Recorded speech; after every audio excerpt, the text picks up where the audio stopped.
Hello my wonderful people, welcome back again to our channel Commenters Analyzer TV. Today my people, we don't carry another matter come again. Who we want to talk about today? We want to talk about Mommy Iyore once again on this channel. It don't set my people, if una see as Mommy Iyore take fire one commenters for her comment section. Sometimes our commenters with a chook mat for where we not suppose. Sometimes more they leave family issue out of somebody video. Since the person not carry family issue come, she know they showcase anything lifestyle. She dey into preaching, as a preacher, she dey preach the word of God and she dey do miracles. So una go face her for wetin she dey do. Sometimes even though we see something, we no need to talk. We must not talk everything.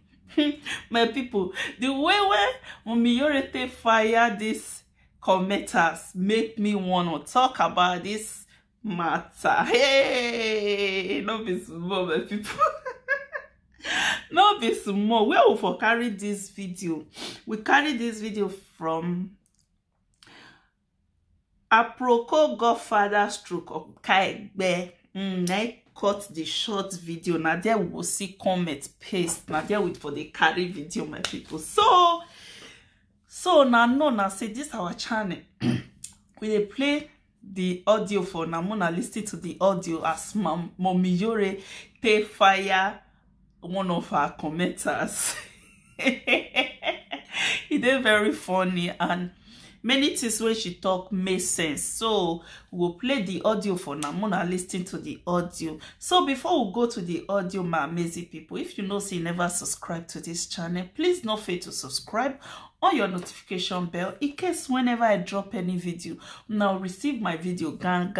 Please, my amazing people, subscription is free. Not fail to support your girl.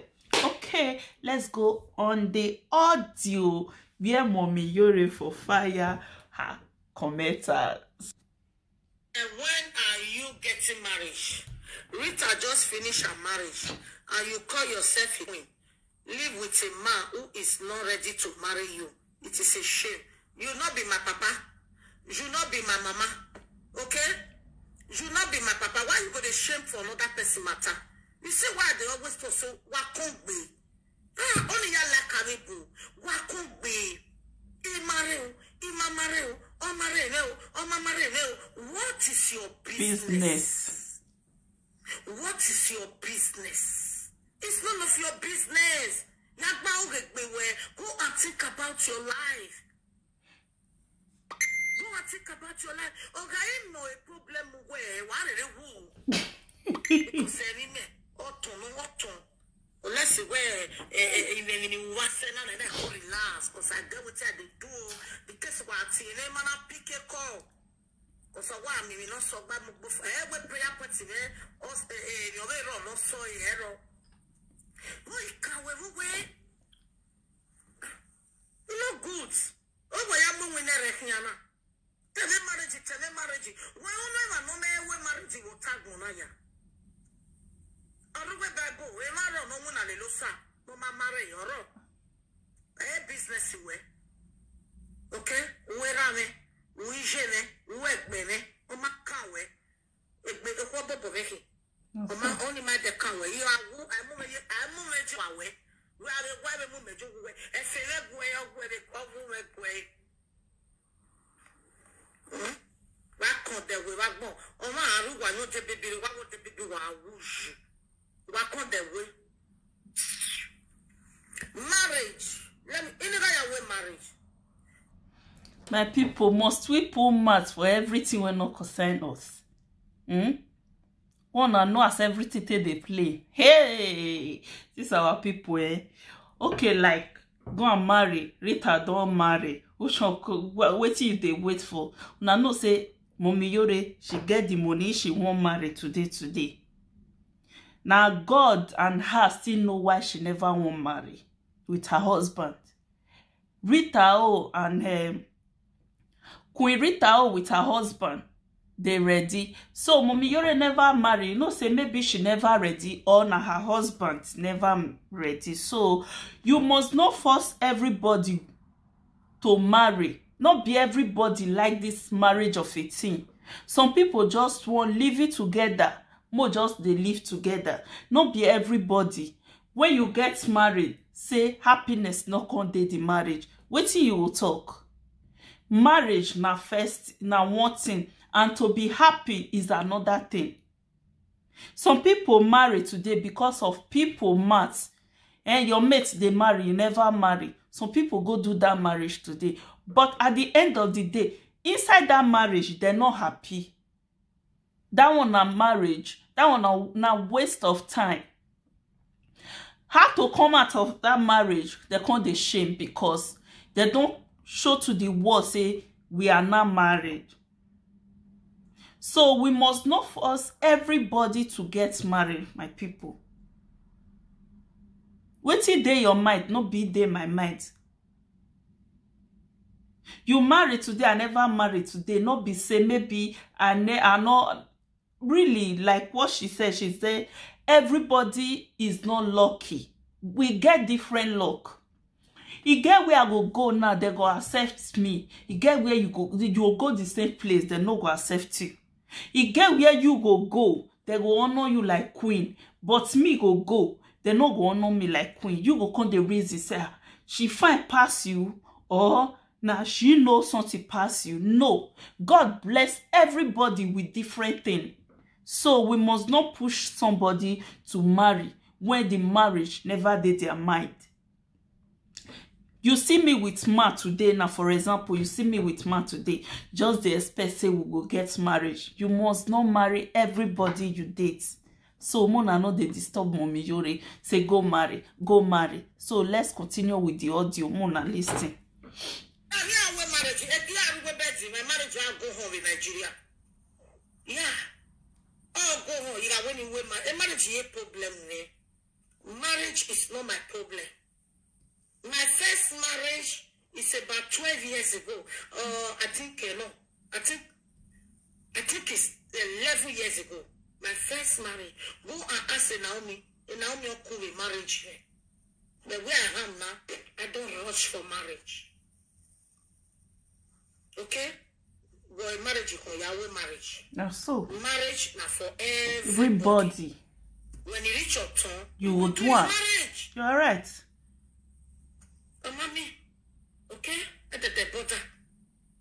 In my marriage, issue no big one, my marriage. Okay. 11 years ago. Yana Naomi, you don't pay the marriage. I keep taking cow for my marriage. Where I am now, marriage is not my problem. Everybody must not marry self. So allow God to punish me, not you. Okay? Allow God to judge me.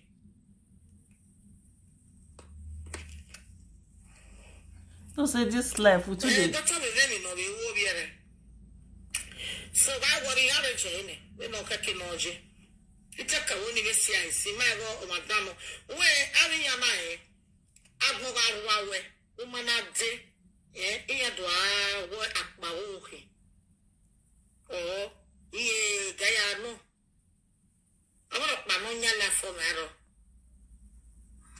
You can stay in a relationship. The reason why no na go bad was alaba go ni marry. Or so every mama na marry.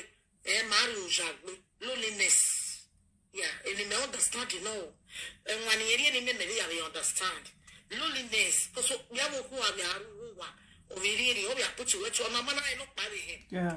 But do man with me marriage. Woman am your door. Thank you. You must not kill yourself.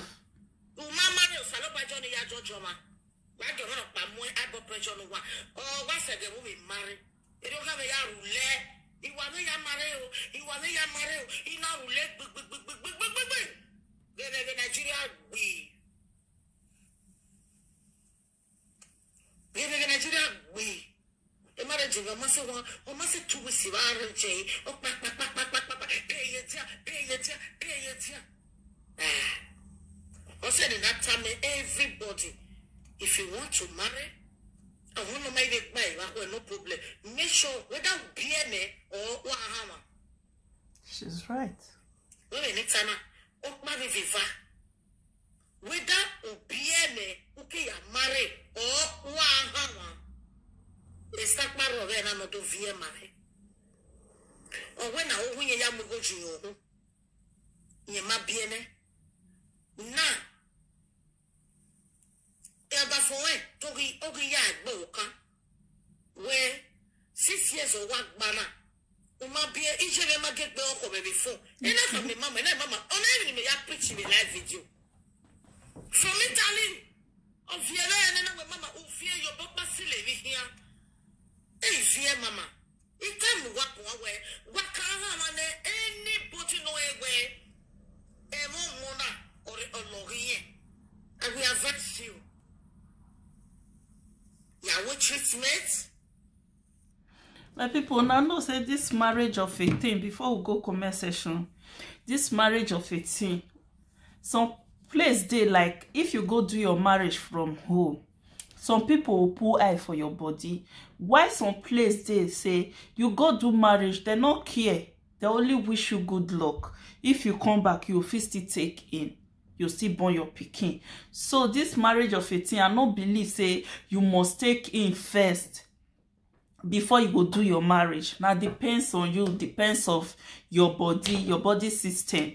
You must not wait say you will get belle or you born first. If now your choice say you born first or before you get married, problem. If you still feel like say okay you won't take in or when you won't go do your marriage, problem no day. Some place they not give a fuck, they not care. You do marriage or you get belle, you not get belle, you not concern them. But after your marriage, you still get your belle, you still born any children when you want born, no stress. Some place they be say if you never get belle or you never go born pikin, you go do marriage. When you come back from that marriage, you go come dey difficult. So everybody get different issue. I hope una enjoy this video. So let's go on the comment section. More here waiting.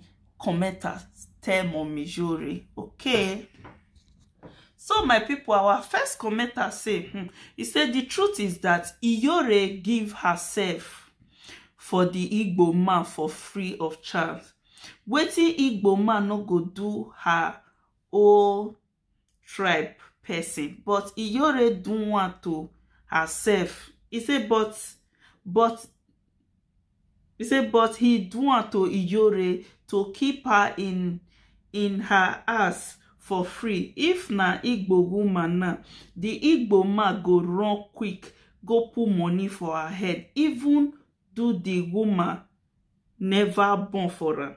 My sister Iyore, open your eye before it go too late. So somebody can reply this person, Jenny, say, why are you talking this way? Sorry to say, in this world that we are now, especially Nigeria, in marriage we need children or a child before the marriage will be sweet. She is waiting for her first. She is waiting her child first before she will do the proper marriage. So you people should leave this woman alone. She said that she has got married before, no child. Do you want her to get married again without a child?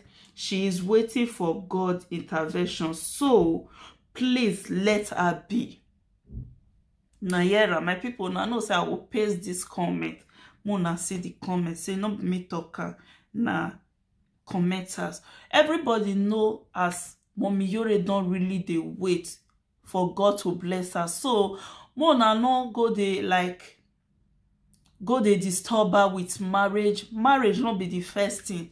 Since she dey she dey with man, the first thing now for God to bless her first. They go do the normal thing. So my people, more no dey disturb person for marriage. Marriage. At the end of marriage, say pikin no come out. Now no say na that one was pass. So my people, wanna leave her alone. Wanna leave her alone. If God bless her, they will do marriage. Una hear and say she don't fair do marry some years ago, 12 years ago. Pikin not come. So una still expect her to go do another marriage now. So my wonderful people, more not they push people. And that now pushing, they make some people, they make a lot of mistake when they're not supposed to make for life. Your mates don't marry, your mates don't marry. You go make some people go run enter into marriage. At the end of the day, they will still run out. They'll come, they cry, they regret. So let's take our next comment. Our next comment say, not be by force, na happiness first. Not be by marriage, na happiness first. So somebody can reply her, say marriage, na your mate. So now only comments when we get today is just a little comment. So my amazing people, what you think about this video? Please not fail to drop your opinion. What you think about this video? And more place more audio before we go now.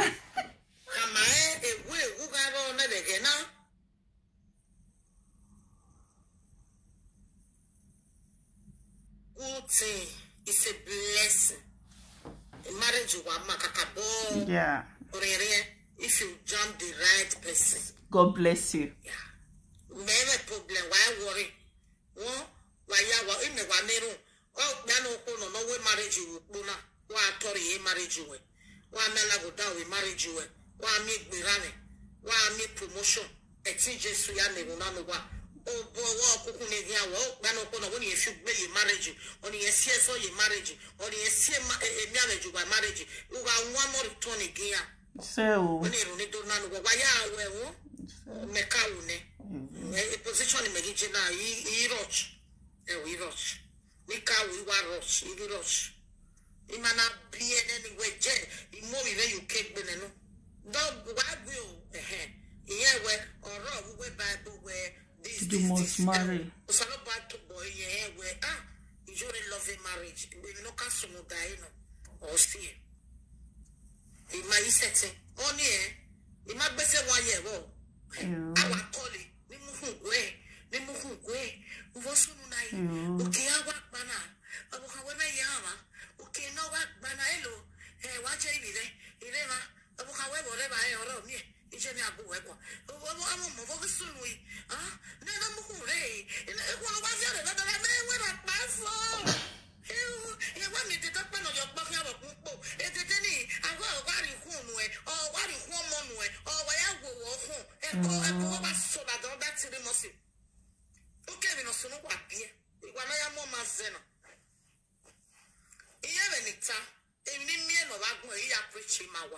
I'm not like already.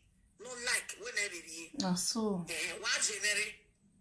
unless so my people, I hope we don't learn something from inside this video today.